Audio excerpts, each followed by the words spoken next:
हरिः ओं। नारायणं पद्मभवं वसिष्ठं शक्तिं च तत्पुत्र पराशरं च व्यासं शुकं गौडपदं महान्तं गोविन्दयोगीन्द्रमथास्य शिष्यं श्रीशङ्कराचार्यमथास्य पद्मपादं च हस्तामलकं च शिष्यं तन्तोटकं वारतिकारमन्यान् अस्मद्गुरून् सन्ततमानतोऽस्मि। श्रुतिस्मृतिपुराणानाम् आलयं करुणालयं नमामि भगवत्पादं शङ्करं लोकशङ्करं। शङ्करं शङ्कराचार्यं केशवं वादरायणं सूत्रभाष्यकृतौ वन्दे भगवन्तौ पुनः पुनः। ईश्वरो गुरुरात्मेति मूर्तिभेदविभागिने व्योमवत् व्याप्तदेहाय दक्षिणामूर्तये नमः। ओम शांति शांति शांति।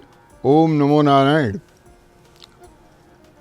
ज्ञान गंगोत्री की प्रवचनमाला में इस श्रृंखला में आप सभी दर्शकों का, सभी श्रोताओं का हार्दिक अभिनंदन है, स्वागत है, अभिवादन है।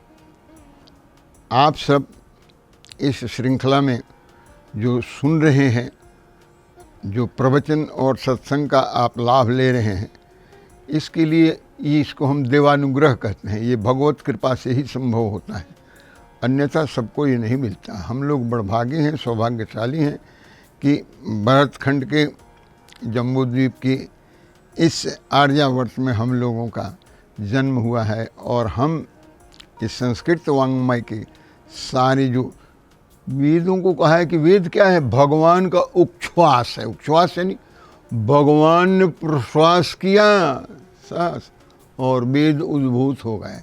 देखा किसने? ऋषियों ने, ऋषियों मंत्र दृष्ट। उन ऋषियों ने उतारा है श्रुति के माध्यम से, वार्ता के माध्यम से, जिसका हम अध्ययन करें। क्या बात है, फैंटास्टिक।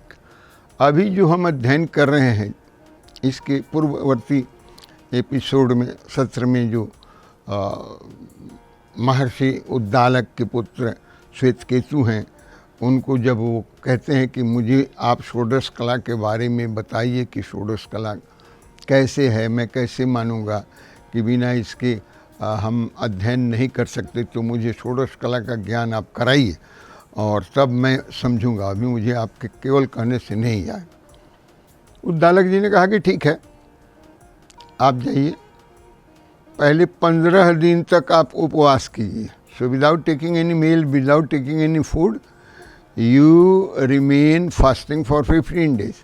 15 दिन तक उपवास कीजिए, लेकिन उस बीच में आप जल नहीं वर्जित है, आपको जल पीते रहेंगे, आप सांस प्रश्वास चलती रहेगी, इसलिए आपके शरीर की जो वाइटल एनर्जी है वो नहीं कम होगी। और फिर उसके बाद आके आप मुझे रिपोर्ट करिए, फिर मैं आपको उपदेश करूँगा।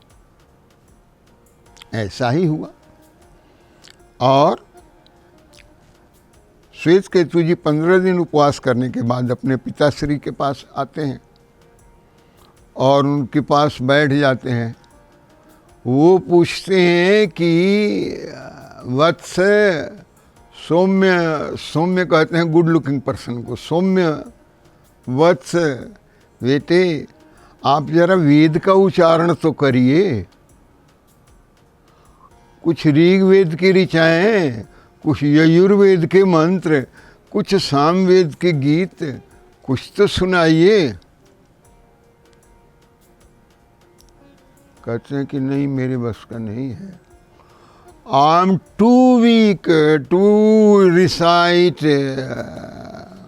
These verses, these mantras, these हाइमन्स।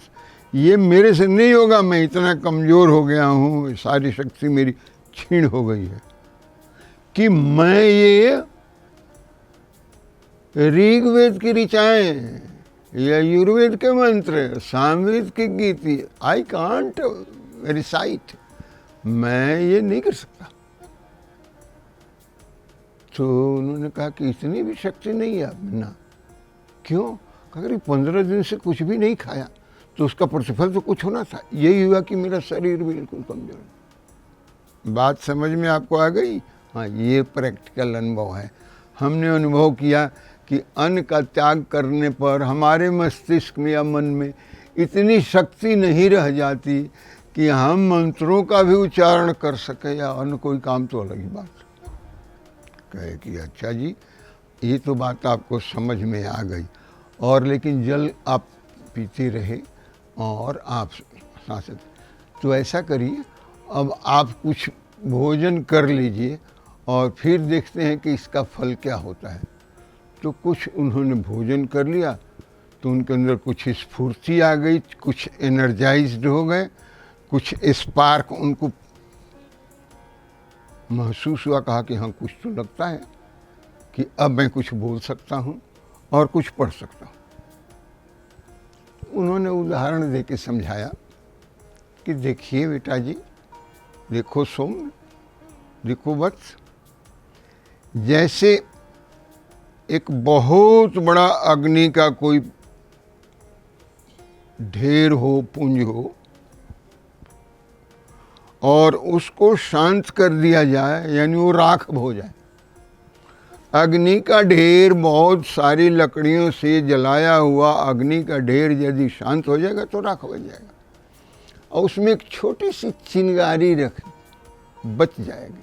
खद्योत मात्र लिखा है, उपनिषद में लिखा है कि खद्योत मात्र, यदि चिंगारी बच जाएगी इतनी सी, और वो भी राख में ढक के चल, तो क्या होगा? उसमें इतनी शक्ति रहेगी कि वो फिर उतनी ही बड़ी लकड़ी की ढेर को जला सके? नहीं। तुम्हारे साथ यही हुआ था कि इतना बड़ा जो अग्नि का कुंड तुम्हारा ये बना हुआ था, अग्न्याशय, जिनको भोजन रोज मिल रहा था वो उनको नहीं मिला और ये बुझ गया। अब इसमें शक्ति नहीं रही कि फिर दोबारा उतना जलाए। तो धीरे धीरे देखो क्या होता है, थोड़ा सा रह गया, जिसको हम कहते हैं स्पंदन मात्र, वाइब्रेशन मात्र, उसको स्पार्क कहते हैं। जैसे किसी चीज़ का स्पार्क लगे ना, आजकल गैस का स्टोव जब जलाते हैं तो गैस लाइटर होता है, स्पार्क से ही जल जाता है, माचिस की जरूरत नहीं है, उसमें से आग पूरा निकलने की जरूरत नहीं। Only spark is enough to keep the burner flame burning. उसी तरह से यदि कोई भी ढेर में जरा सा भी स्पार्क हो तो उसको हटा के और उस स्पार्क पर हम सूखे हुए कुछ दूब या घास फूस रख दें तो उसको प्रज्वलित कर देगा। इस बात को समझना पड़ेगा। तो फिर से उसको पुनर्प्रज्वलित करने के लिए कैसा करेंगे जी? ये नहीं कि एक ही बार दुनिया भर का लकड़ी वो आग नहीं लगाएगा, घास फूस से शुरू करेंगे। आपने यदि नहीं देखा है तो कभी देखिएगा, मैं आपको कभी ले चलूँगा। जो प्राण प्रतिष्ठा होता है, कोई नया मंदिर का शिलान्यास होता है या उसमें उसकी प्रिजाइडिंग डेटी को, मूर्ति को, इष्ट देव को स्थापित करते हैं, तो वहाँ माचिस से नहीं जलाते, वहाँ मथानी होती है और उससे रस्सी होती है और मथानी से उसको घर्षण करके जलाते हैं। और जब घर्षण में थोड़ा सा स्पार्क आता है तो उसमें तेल नहीं डालते और घी नहीं डालते, उसमें डालते हैं रुई, उसमें डालते हैं कपास।